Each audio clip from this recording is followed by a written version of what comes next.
สบายดียินดีต้อนรับทุกคนเข้าสู่ซ่องโดยรีวิวมื้อนี้ข้าพเจ้ามีเครื่องที่ส่งตรงมาจากจีนเป็นของทีมงานมิตรภาพเพิ่นซื้อมาก็เลยขอมารีวิวเดี๋ยวมาเบิ่งว่าแม่นหยังอันนะนี่เนี่ยก็แม่นเครื่องที่ส่งตรงจากจีนส่งตรงจากจีนแล้วก็เป็นเครื่องที่ส่งจากตามเบิ่งนี่แม่น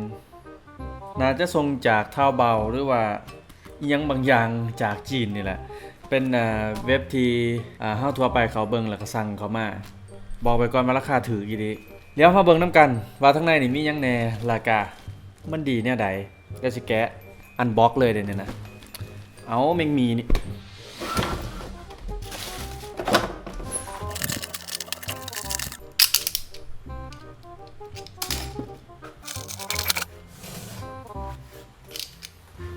โอเคกว่าสิหาคัตเตอร์ได้มาแกะนำกันเลยเบิ่งนี้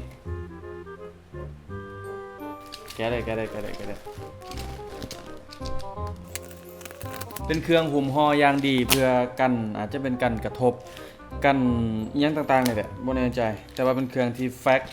มาอย่างดีแล้วใส่เป็นสกอตแล้วก็เป็นธงดำหุ้มแล้วก็สกอตติดหุ้มโอเคแกะได้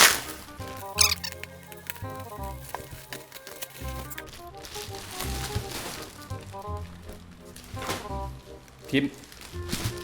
โอเครู้แล้วว่ามันเป็นหยังมันเป็นกระเป๋ากล้องเป็นแบบแบ็คแพ็ค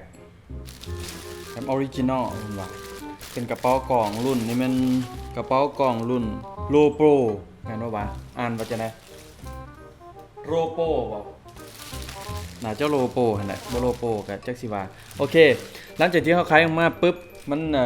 มีธงดำแล้วก็มีสกอตหุ้มแล้วขายออกมาเราจะเห็นธงที่เป็นธงหุ้มของตัวกระเป๋าเฮานี่มันสิเป็นธงที่เป็นยี่ห้อของกระเป๋าเลยเป็นสีขาวแบบนี้เดี๋ยวแกะออกว้าวงามเดี๋ยวสิให้เบิ่งกระเป๋าตัวนี้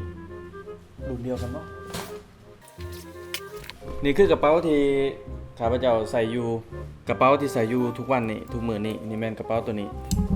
เทียบกันกับตัวนี้แม่นเบิ่งก่อนเบิ่งตาเปล่ากระเป๋าตัวนี้มันใหญ่กว่าที่เฮาใส่อยู่ทุกวันนี่มันใหญ่กว่าแล้วกระเป๋าตัวนี้ยังน้อยกว่าน้อยนึงแต่ว่าตามที่ได้ยินสเปคมาคร่าวๆได้ยินว่ามีบอลใส่สัมภาระหลายกว่าบอลใส่อุปกรณ์หลายกว่าแล้วก็ออกแบบมาดีกว่าได้ยินว่าแนวนั้นแต่ว่าตัวนี้มันคนละรุ่นตัวนี้เป็นโลโปตัวนั้นเป็นรุ่นของต้นบา TO NBA ต้นบาตัวนั้นซื้อมา490,000ตัวนี้ราคาตกอยู่ประมาณ 350,000 50กว่าพันรวมทั้งทรงแล้วประมาณ50กว่าเนาะโอเคนี่คือหางภายนอกของมันก็สิเป็นประมาณนี้มันเป็นแบบแบ็คแพ็คเลยก็คือมีบอลให้จับแล้วมีบอลที่หนีบเกาะระหว่างเอวและเป็นกระเป๋าที่เหมาะสำหรับใส่กล่องที่สุดเพราะว่าออกแบบมาสำหรับใส่กล่องแล้วก็อาจจะใส่คอมใส่หยังได้นำเป็นประมาณ13นิ้วน่าจะใส่ได้เดี๋ยวสิพามาเบิ่งข้างในว่ามันเป็นแนวใดโอเคนั่นก็สรุปกันไปนั่นก็คือตัวของกระเป๋าใส่กล่องถือว่าครบถ้วนทุกอย่างที่เราต้องการใส่บ่ว่าจะเป็นกระเป๋าบ่ว่าจะเป็นบอลใส่เล่นใส่กล้องบอลใส่อุปกรณ์ต่างๆ memory card แบตเตอรี่แฟลชอีหยังก็สามารถใส่ได้อันนี้มันเป็นกระเป๋าที่แบบมาเทียบกับราคาแหละกับสิ่งที่ความคุ้มค่าที่ได้มากถือว่าถือโอเคเดี๋ยวเรามาเบิ่งน้ำกันว่ากระเป๋ากล่องของเราในนี้มันสามารถใส่หยังได้แน่แล้วก็มีบอลเก็บเมียดหยังแน่มาเบิ่งรายละเอียดสำหรับด้านหลังมันสิมีคู่มือแถมมาให้นำมีคู่มือแถมมาให้ซึ่งก็เฮาก็ส่วนหลายก็บ่ได้ใส่อีหยังมันดอกคู่มือทั้งด้านในมันก็สิบอกว่ามีบอลจัดเก็บกล่องบอลจัดเก็บเล่นอหยังต่างๆตัวนี้ก็บ่ได้ใส่เนาะมีแต่ว่าป้าไว้ให้เจ้าของเพิ่นเบิ่งบางทีเพิ่นอยากเอาไปไว้เป็นที่ระทึกถ้าหนาๆเพราะมันมีกระเป๋าที่ เอาไว้สำหรับใส่เครื่อง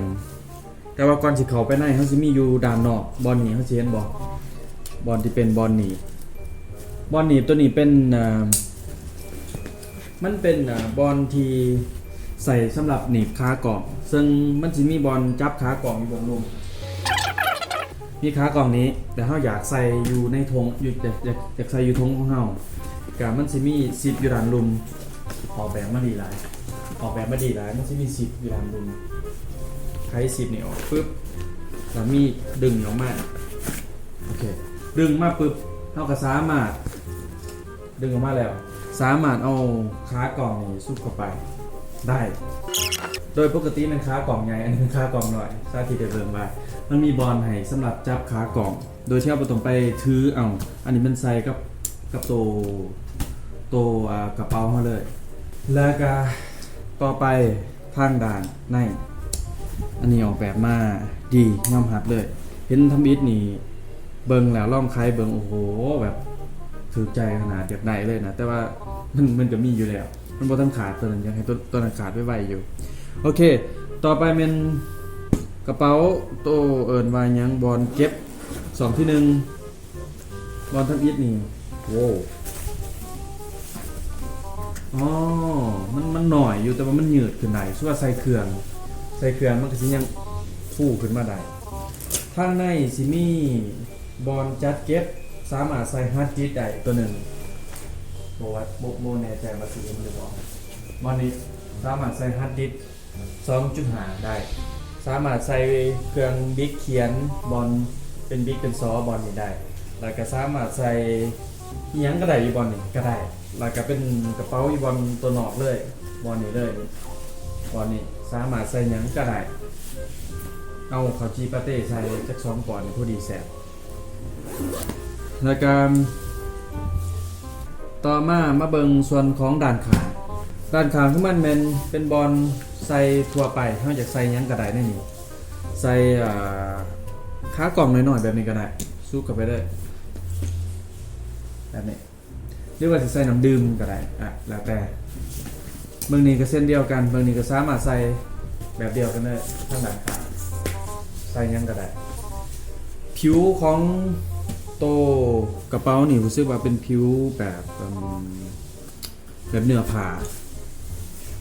ดีง่ายมากเลยอยู่ก้นก็ยังมีอยู่นี่อยู่ข้างนี่มีอะไรยังอยู่ก้นกระเป๋านี่ยังมีอีกอยู่ก้นกระเป๋านี่มันมีอะไรจะได้วะ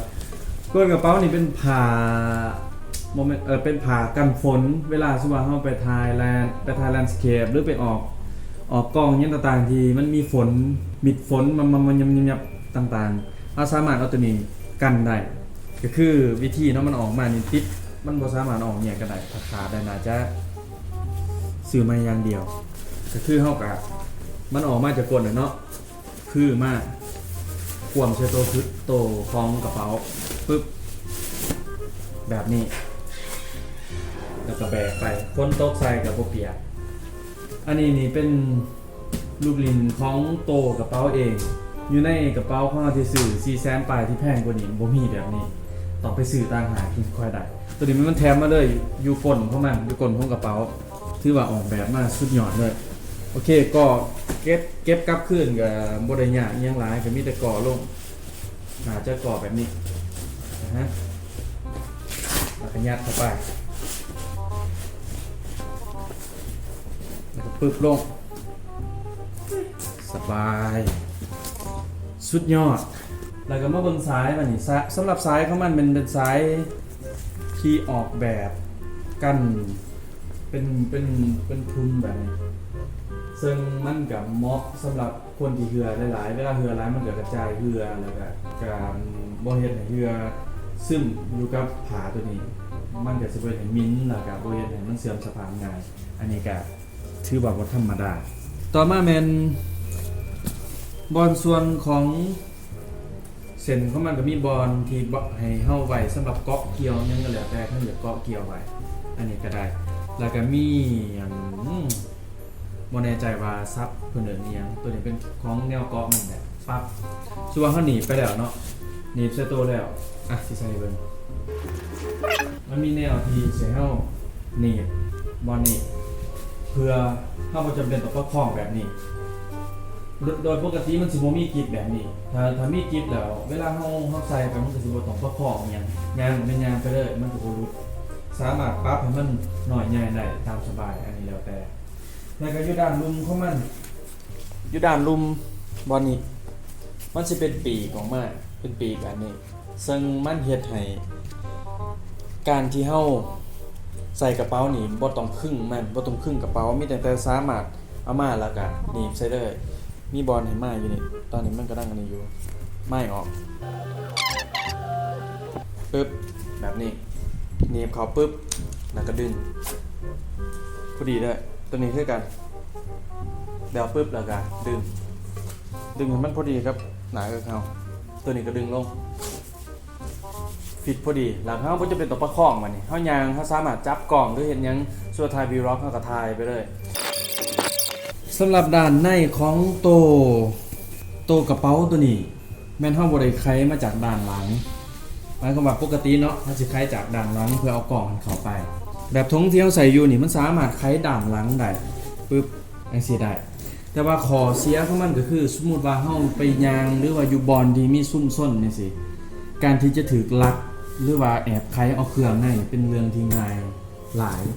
ดังนั้นแม่งอันนี้นี่กระเป๋าตัวนี้นี่มันจะจึงออกแบบมาให้ไขอยู่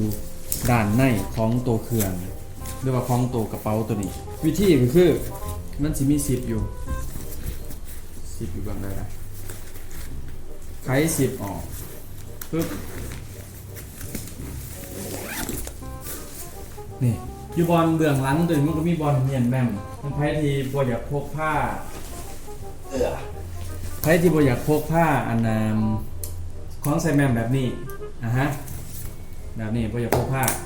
มันก็มีบอลให้ใส่แม่มอยู่นี่ memory card 2เท่า3 2ซึ่งแต่ละ2สามารถใส่ได้ประมาณ 2-3 สล็อตพุ่นแหละ 2-3 อันแล้วอยู่ด้านลุ่มของตัวนี้ด้านลุ่มนี่ก็สามารถใส่อุปกรณ์ยังต่างๆได้อีกโอ้โหบ่ธรรมดาหลายอย่างโคตรแล้วมาเบิ่งบล็อกด้านในของมันมีบอลให้จัดเก็บเนี่ยหลายใส่กล่อง DSLR กล่องหน่วยใหญ่เลยนี่ใส่ได้ประมาณ2หน่วยแล้วก็เล่นอีกประมาณ2เล่น2หน่วยด้วยกันอันนี้มันบ่แน่ใจว่าแท้มันหยังน่าจะใส่ข้างในก็ประมาณนี้เหมาะที่สุดสำหรับเอาไปใส่งานเฮ็ดเวียกแต่ว่าโดยส่วนตัวอะไรอยากได้ง่ายกว่านี้แต่ว่าซ้ำนี้สำหรับคนที่มีกล่อง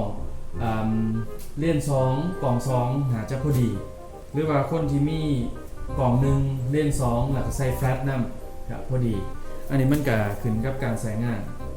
แต่ก็โดยรวมแล้วมันเพียงพอสำหรับการใช้งานของเรามันน้อยกระทันหันแต่สำหรับคนที่มักใหญ่ๆมันก็สิมีไซส์ใหญ่ให้เลือกราคาก็สิอัพขึ้นจากตัวนี้ราคา350,000ปลายๆนิดๆแล้วมันก็สิมีตัวราคา450,000นำเนาะอ่ะก็คือสิมีเพียงเท่านี้แหละขอบใจทุกคนที่ติดตามอันนี้เป็น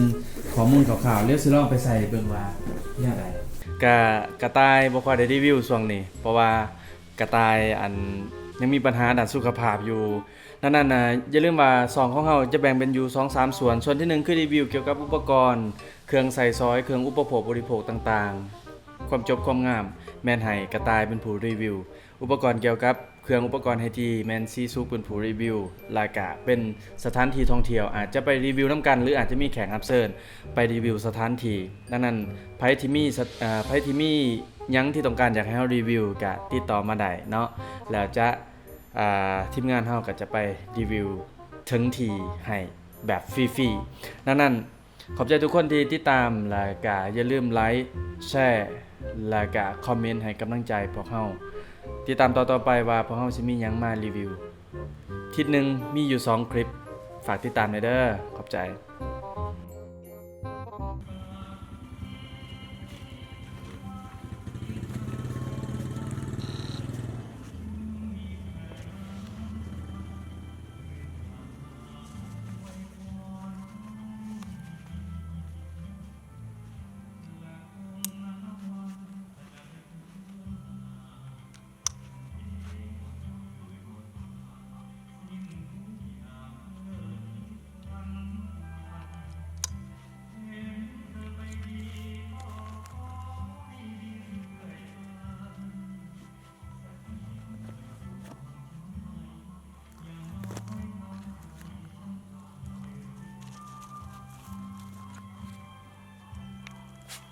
เอามาอย่างนี้มาอย่างมาเตี๋ยมาเตี๋ย